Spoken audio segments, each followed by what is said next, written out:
So, what is Lehrer's argument that,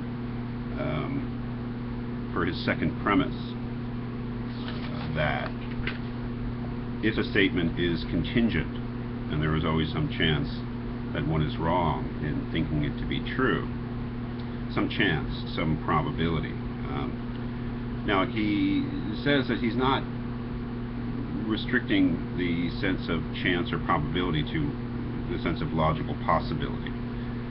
That is, if I say of any contingent statement, if I make any assertion of a contingent statement, if I say that I'm wearing shoes right now, that happens to be true, I would say. However, it's logically possible that statement is false, in the sense that its contrary or its contradiction is not self-contradictory. That is, if I say I am wearing shoes right now, and that's true, well, the opposite, I am not wearing shoes right now, happens to be false, but it is not logically self-contradictory. He says he's not making that sort of statement. That is, that would be maybe too obvious. Like, wouldn't be really saying much. That there's some possibility that we're wrong when we make a contingent assertion.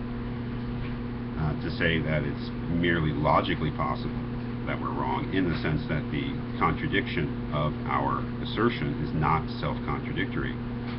Lehrer wants to do more and say that there's a real probability, there's an objective probability built into the phenomenon of human knowing, you might say, that we have made an error. That is, it's not just a logical possibility, you might say it is a empirical or real possibility. Now, what is his argument to that effect? I believe that begins on page 206 in the second paragraph. Let me read it and then tell you what I think. He says, I shall defend my claim with premises concerning human conception, and human conception does not mean biological conception. It means the act of conceiving of something, thinking something, judging something. Human conception is the epistemological, or you might even say psychological, phenomenon of conceiving of some truth, or something we think to be true. By considering the role of concepts, now concepts are maybe a little bit technical, but concepts are basically the ideas that we use, and you know, most importantly, I think, the general ideas we use. A concept is something like apple, or democracy, or person, or large, or pleasant. That is a general property, or, well, a universal concept. That is, the key is that the concepts that we use, like apple and democracy and person and pleasant, are concepts that apply to more than one thing. The concepts that we use to get around, concepts like left and right, concepts that we use to get around intellectually, like correct and false, concepts that we use to get around morally, like good and bad, right and wrong. Those are all examples of concepts, and what they all share is that they are universals. They are general concepts. They can be applied to more than one thing. By considering the role of concepts in thought, we shall find reason to think that the world contains the kind of propensity in question, that propensity to err, to be wrong, and at the same time explain that propensity. Kant is famous for his remark that intuitions without concepts are blind. The idea is that experience by itself tells us nothing. The application of concepts to experience is required for any belief or knowledge about the world. Now that, I think Lehrer is kind of assuming that his audience is familiar with that Kantian idea of knowledge, the idea that intuitions without concepts are blind, and the other side of it is that concepts without intuitions are empty, I believe is the full quote. So we have intuitions on the one hand, which is all the sensory phenomena that you might say is the input, the mental input to our experience. colors, sounds, feels, all the things that come in through our senses. But the idea that Kant had was that that stuff is formless. It doesn't tell us anything. It is unintelligible until we give it form by applying concepts to it.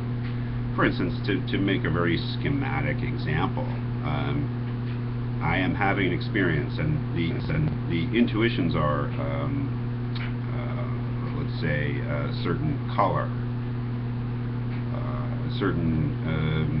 I touch it, and certain tactile impressions, and I might have certain olfactory impressions from smell. I might even hear some things, but all of that needs to be, let's say, interpreted and given shape.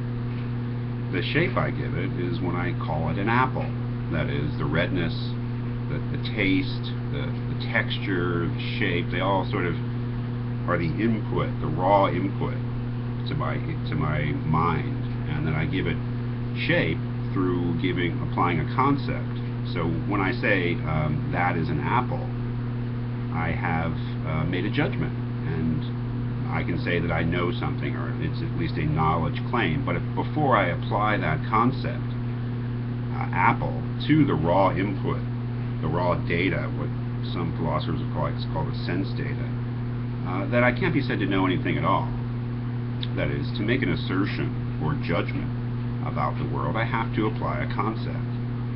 Now that's a very sort of schematic way of thinking about it, but that's kind of the way it's presented in Lehrer's essay. That is, it's not explained in detail, but it is a key part of his argument. It is the key part of his argument. That is, that experience is a mixture of intuitions, sense data, the raw input coming in, and the concepts that intellectually we use to give shape to that raw data, to those intuitions. And that when we make knowledge claims, we always are employing concepts, or else we couldn't make those claims at all. That is, if I say the apple is red, I have used concepts. Apple, red, redness, is. So I've made a judgment based upon my sense experience, the kind of sense evidence that Moore talked about. But I would not be able to do it with that sense evidence alone. I need concepts. I need to employ concepts, which are purely intellectual things or psychological things, depending on how you think of it. But they are certainly not material things. You know, the concept of apple is not an apple. The concept of an apple is the general concept or idea that we use to identify things in the world and to make judgments. What is Lehrer's point about that? Well, it has to do with conceptual change, and we'll talk about this in the next video.